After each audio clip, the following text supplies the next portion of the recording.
Hello, my name is Mark Taylor, and you're very welcome to the show, which is part of the Education on Fire podcast network. I just wanted to take this moment to thank our sponsor, the National Association for Primary Education, who speak for young children and all who live and work for them.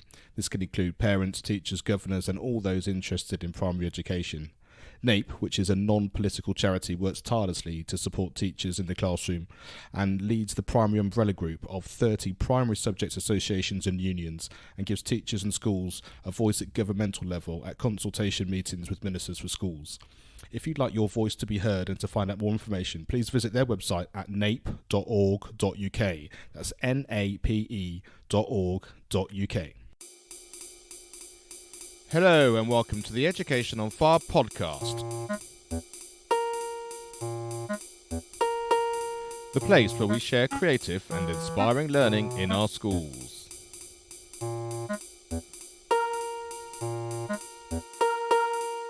Primary Music Special, episode 102.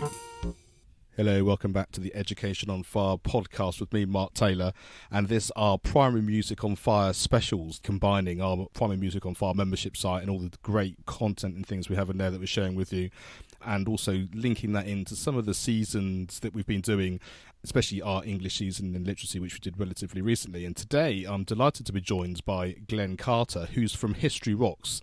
So I'm very excited to see how this music stroke curriculum fits in and his background and his history. So Glenn, thanks so much for joining us today. No problem. Thank you for having me. So why don't we start with a little bit of background in terms of your professional background, where you're teaching and what you're doing at the moment, and how you managed to get into this amazing History Rocks idea. Right, so I didn't start off as a teacher. I did my history degree and masters, and then I worked in local museums for a little bit, and then moved into teaching from there. And then from there I became the history coordinator, and that's what I've been ever since. And then within school, the school that I'm at, we do sort of class assemblies, which I know are a big thing across the country. But in our school, they are quite a big thing in general. Not sort of just 10-minute show and tell. It's a half an hour West End production style kind of thing with songs and performances and things. So I'd heard a few other teachers telling me about how the former deputy head had written their own songs for their assemblies. I thought, I can go better than that. You just play the piano. I'm going to bring a whole band in. So the first kind of assembly I did was all around fables. So I rewrote the fable of the tortoise and the hare and sort of rocked that up a little bit, which nobody else has ever heard. And then from there, I thought, well, actually, the next assembly I do, if it's going to be a history one, I want to do my own history songs from there. So the next one was about the Stone Age, which has actually become one of the most popular of songs on my YouTube channel, on my page as well, about the Stone Age sucks. And then it just kind of developed from there, really. I wrote one song, and then I wrote another song, and then a couple of people within the school asked me, oh, look, I could do with a song myself. Could you write one? Because we were finding that actually, as the children got older, sort of year 4, 5, and 6, a lot of the music that was out there that was kind of topic-specific was just a little bit babyish, really. So, and I love sort of rock and metal, heavy metal kind of music, so I wanted to kind of expose them a little bit to that kind of side, because I was a little bit fed up with them just seeing rap and pop music kind of thing. So it kind of developed from there. I wrote half a dozen songs, and then I started branching out into things like science and geography, just a few of those. I started the page on Facebook, which was then shared around quite nicely. And then I started taking requests. So if people had requests for things, well, I'd take them, I'd see how viable it was. And then I started moving into, well, actually people want a visual representation, into kind of doing lyric videos. I can do a little bit of animation, but it just takes so long to do. So then it moved into producing these kind of little lyric videos to go with things, starting a YouTube channel. And then I kind of left it for a little while after I'd created sort of nearly about 30 songs in total. And then I've just come back to it in about the past sort of 3 or 4 months to start publishing some of my own historical content, because I'm just so passionate about history. And yeah, it's just all kind of taken off from there, really, and it's doing really well, and I'm looking forward to seeing where it's going. And where did the music prowess come from? You sort of said you had a history degree and you sort of been down that route from that sort of early professional level. Where did the music side come from? Was that just sort of a passion from your sort of younger days? Yeah, so I was, when I was a teenager, I was into sort of rap music, and then my dad brought home a copy of Led Zeppelin, the greatest hits. It was a cover of them, I think, dressed up as spacemen or something.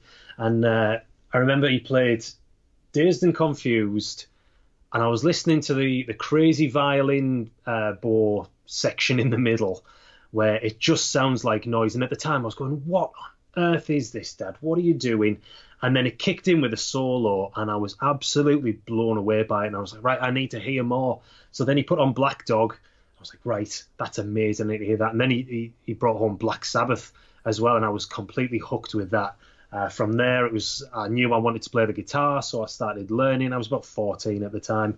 Started learning to play the guitar, and taste got heavier and heavier into things like Iron Maiden, Metallica, and then got more extreme, Slipknot, and that kind of stuff.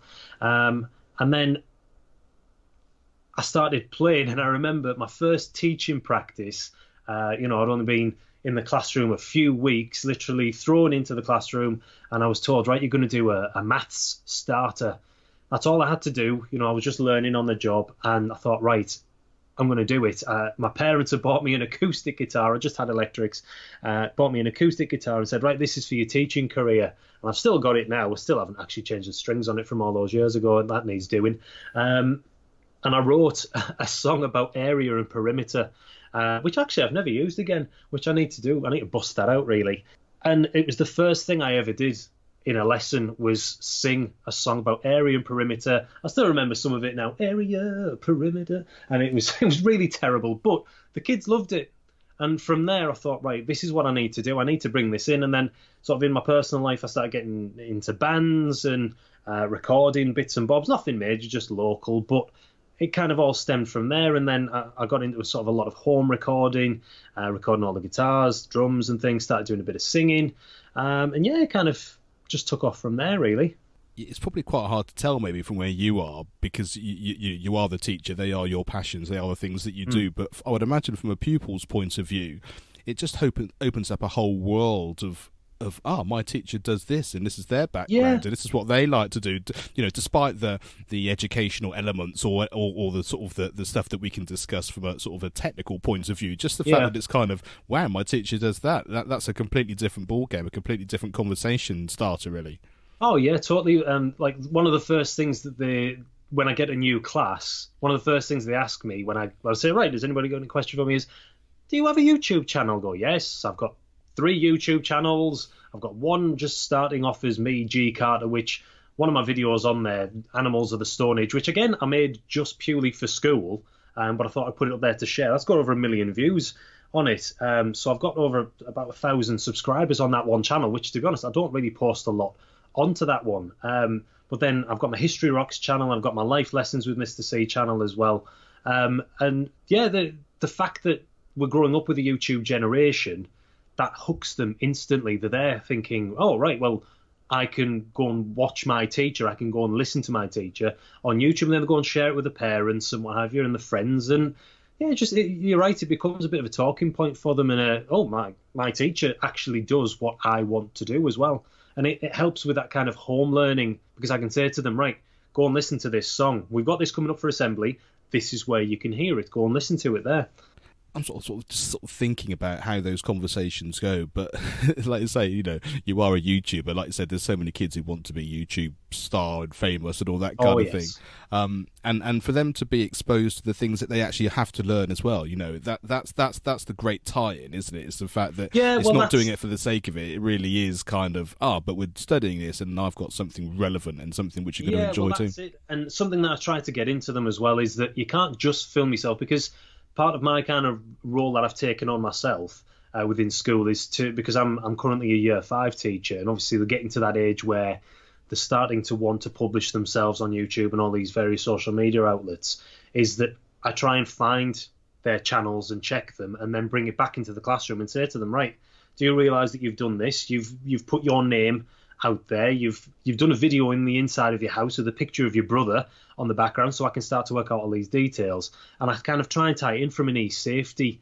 point of view, showing them, well, actually, I do know what I'm talking about. I do this myself. And I show them and say, well, actually, look at my videos. You never see my face on these things. Or, you know, there's a couple of them that I do that maybe done throughout school, which is fine as an adult, but I don't ever show anything that would give anybody else away.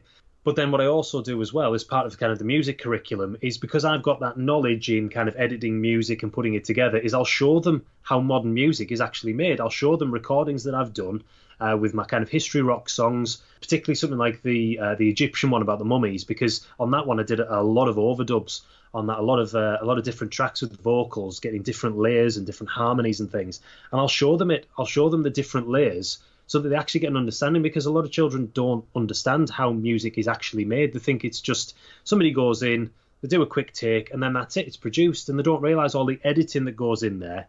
And then I tie it into things like auto-tuning, pitch correction, adding effects onto it, panning left and right, and all of that kind of stuff. And then we look at sort of examples in the real world. So I'll find isolated vocal tracks from ordinary bands, things like Nickelback or Metallica, or pop stars like Katy Perry, and I'll show them the kind of level of editing that goes on in them in the real world. So if we listen to something like Katy Perry, Extraterrestrial, I think it is, you know, that when you isolate those vocals and you can find them just free on YouTube. You hear the amount of delay and reverb that's on there and the amount of harmonies that are in there, and you can tell a lot of them have just been copied and pasted. And then I'll relay that back to kind of more kind of rock bands, where you can hear that actually each take has been done individually, and get them to kind of form their own judgments as to what they prefer, what they like the sound of, the effect of it, whether it has impact or not. And then we'll listen to things like Omi Cheerleader as well. When you isolate the vocals on that, oh dear Lord, you can hear like the auto-tune, the level of auto-tune that's going on in that, but they can't hear that. I'll play both versions. I'll play the normal version with all the instruments, and then I'll play the isolated vocal, and you can hear his voice wobbling all over the place. And then they start to go, oh, I didn't realise all this was happening. And then I'll tie in with things like lip syncing as well, where people have been caught out lip syncing, and they don't realise that this is a thing. They just think that what they see is real, and we kind of need to show children the kind of the truth behind it, so that they don't have a warped view of the music industry, which obviously a lot of people still have. And I think what this really goes to show, and we sort of talk about cross-curricular and that kind of thing, but yeah.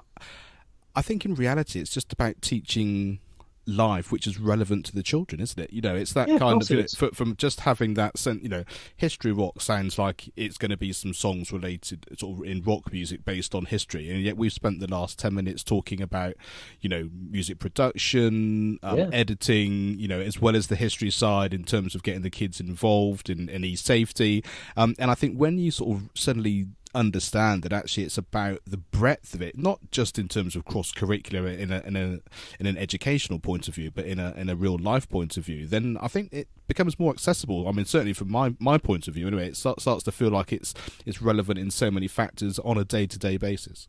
Yeah, well, that's it. The beauty of the 2014 curriculum, well, and its curse as well, is that it is so open. So when you look at something like the music curriculum itself, there's only a handful of statements.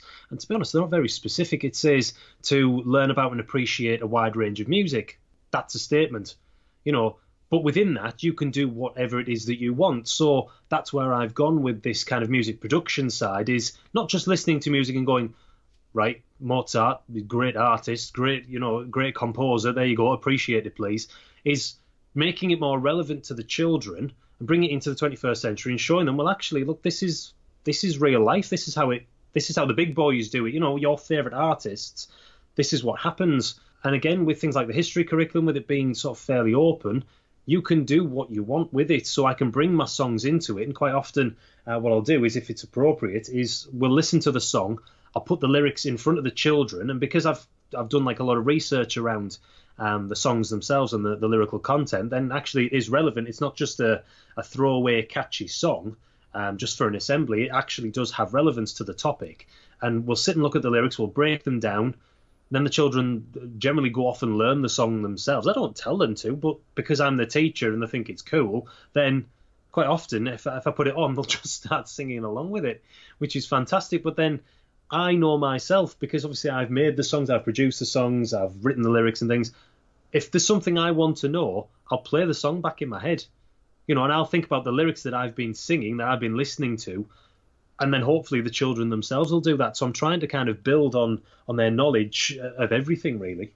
And when they've got that framework, like you said, whether it's been told to them or whether they're doing it automatically, of kind of, I'm going to learn the song, I'm going to make sure I know what's going on within it from a lyrical point of view, then that's fantastic, because like you say, because you've got complete control of that content and you've been able to put all that educational value in there, it's almost like osmosis, I guess. They're getting it originally from the learning, and then, like you say, if you can then recall it and understand how all that is. I remember my kids doing the same sort of thing from sort of the horrible histories kind of songs in that as well. It's that kind of, we need to know where one of the kings and queens were, and then they start singing through the whole thing. But it really does work, doesn't it? Yeah, it's great, and that's absolutely the point. I mean, I started off as well with some Daft Little Times Tables videos, which I did in my NQT year, which I made on PowerPoint because I didn't really have a video editor at the time. And I found a piece of software called Songsmith, which is free if you've just got a Microsoft account. And the beauty of that, I mean, I was able to make my own songs at that point, but the beauty of that piece of software, I don't know, have you ever used it? I haven't, no. Oh, it's fantastic, because what it does is you just choose the kind of style that you want. So there's loads of different styles. There's a load of different sort of little twirly knobs and things on it that you can have a mess about with, whether you want to have a swing feel or not. And then as long as you've got a microphone, you just start singing into it, and it will find your pitch and match the instruments to it.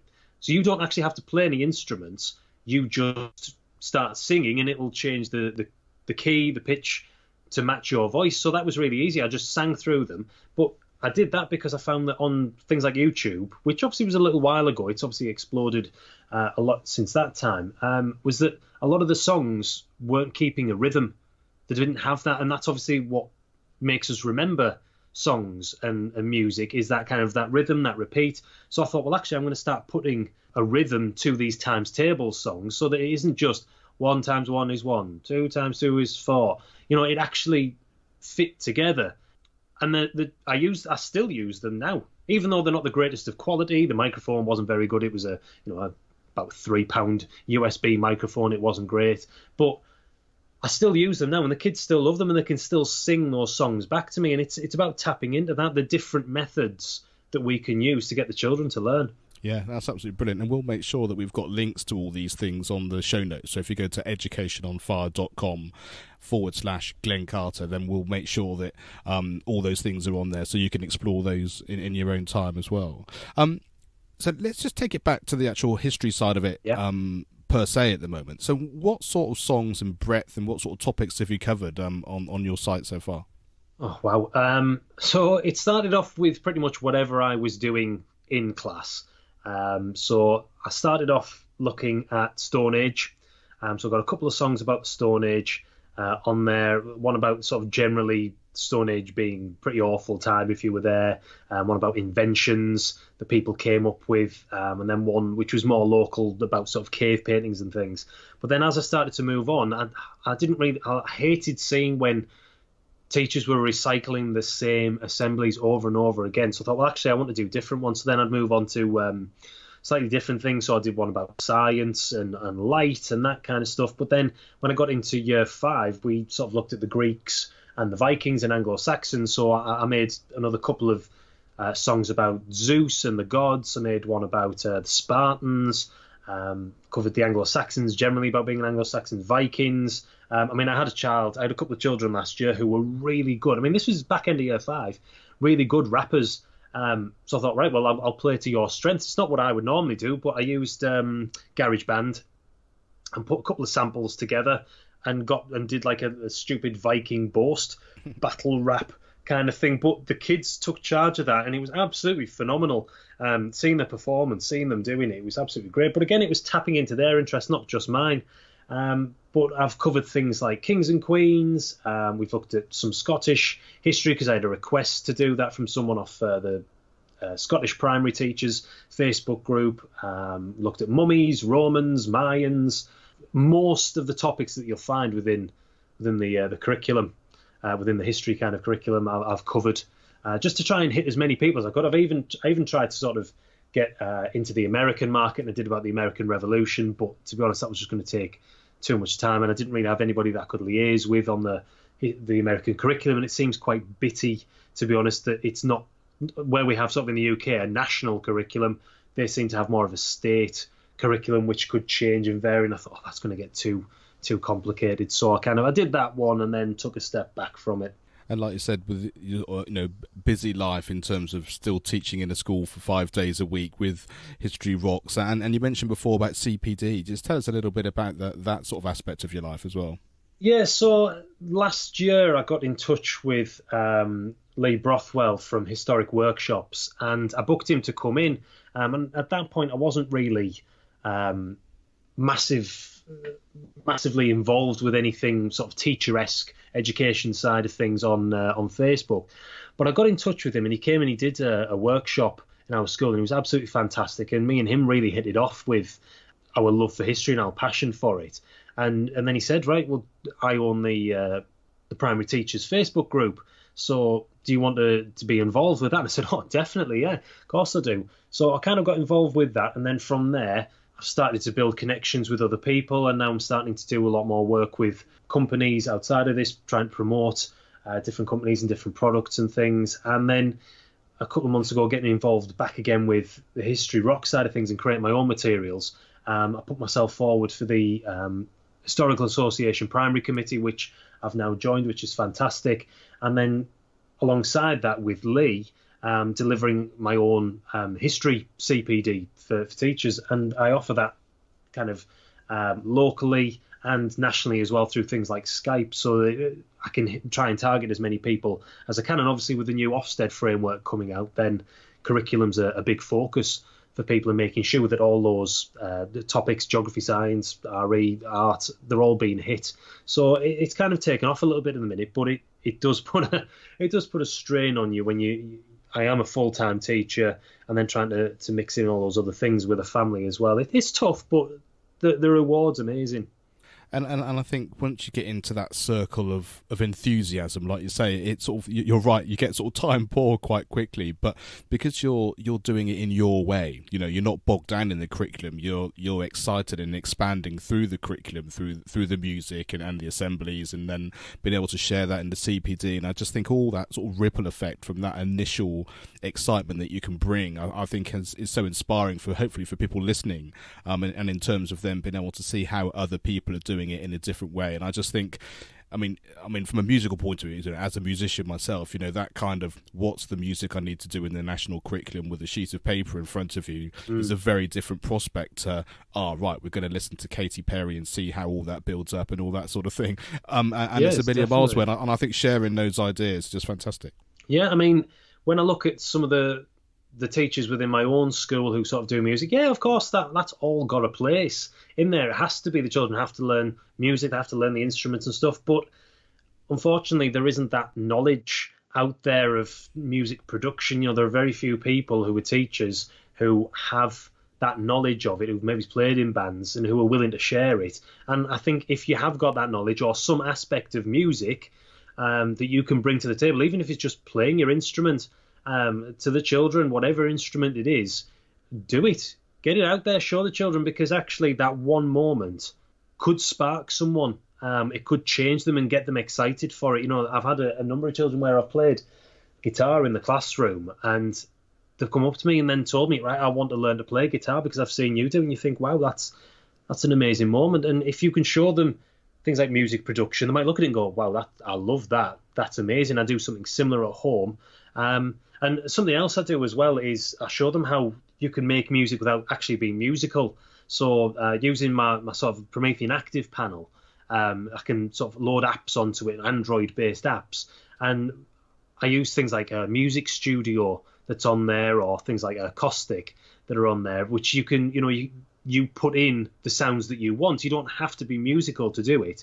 But it's trying to show the children that actually to make music, you don't have to be all that musical. You don't have to play an instrument in the traditional sense, and that anybody can access it. It's a case of learning some of the timings and learning what goes with what mixes with certain things. But actually, you can access it. Anyone can access it, and just trying to open that door for them. I think what I love the most about having sort of chatted to you today is the fact that what's becoming very clear is the fact that when you're authentic and when you're just being you in your classroom or with your pupils or however you're teaching, actually you give something which is a real gift to the children, which of course we all know. But I think the other thing is that if you remember, every year the children get a different person, and so if you can show up authentically in your way, whatever that happens to be, rather than worrying about it has to look like this or it has to look like that or I need to learn this, what is it that you're passionate about? How can you make it work for you? How can you show up and connect with the children on that real authentic level? And that's really the best bit of teaching that you can do, I think. Yeah, totally and utterly. So it doesn't matter whether it's music, history, geography, art, whatever it is that you are good at, you need to show that. You need to demonstrate it. Even if it's something like train spotting, you need to share that with the children. However simple or boring you might think that they might find it, if you're passionate about it and you put that passion in front of them, they will pick up on it. And music's something I'm passionate about, history's something that I'm passionate about. And you can just see it when you say, right, we're going to do music. You see the little fires light up in their eyes when you say, right, we're going to do history. You can see it just lighting up in them when you say, right, we're going to do art this afternoon. Even though I'm not the greatest artist in the world, my TA is absolutely fantastic at art. And, I've passed on some of the lessons. I've said, oh, look, do you want to teach this? Because you know what you're doing with it. And he's put that forward. And then I've seen the children become excited by it. Yeah, I can take them to do a little bit of art and whatever and show them some stuff. But because he was so passionate about it, that got the children there. And it's whatever it is that you enjoy and that you can bring to the table. And even, you know what, sometimes we kind of have to think school and education is more than just the curriculum, because a lot of our children are going to go off to do things that haven't been included in the curriculum. YouTube is not a part of the curriculum. Music production isn't a part of the, certainly in primary, isn't a part of the curriculum. But a lot of our children are going to go off and do those things, and we need to kind of ignite those fires and show them how it's possible. Yeah, I couldn't agree more, and I think that's it. It is as I say at the end of every show, it's not the filling of a pail, it's the lighting of a fire, and I think that's such a key thing. So, for everyone that's really keen to find out more of exactly what you're doing, where's the best place for them to go and check you out and get all the details? So probably my Facebook page for History Rocks. If you search for History Rocks, it should come up with creative primary history. So if I put any new content, any new songs, any resources, any videos, I generally upload it straight onto there first. But there's also my website as well, which you can find links to on my Facebook page, which is mrcarterrocks.wixsite.com/historyrocks. Fantastic. And as I said, we'll have all those details on the show notes on educationonfire.com/Glenn Carter. Glenn, thanks so much for chatting today. It's been really inspiring. I love it when the passion just shines through, and I love the way these conversations really sort of connect every part of school life, and I think that's something which we can all be really inspired by and gain some kind of real excitement about our future going forward. Yeah, no problem. Thanks for having me. You don't realise all the connections that you make within school until you do something like this. So thank you for making me realise what sort of an important job that we have. Thanks for listening to the Education on Fire podcast. For more information of each episode and to get in touch, go to educationonfire.com. Education is not the filling of a pail, but the lighting of a fire. Do you need help and support in creating and embedding music in your school? If so, we have created Primary Music on Fire to help you with just this, a music membership site that's taking the fear out of teaching music by giving you the step-by-step skills and ongoing support you need to produce lifelong musical memories for you, your school and your pupils. Go to educationonfire.com/primary-music.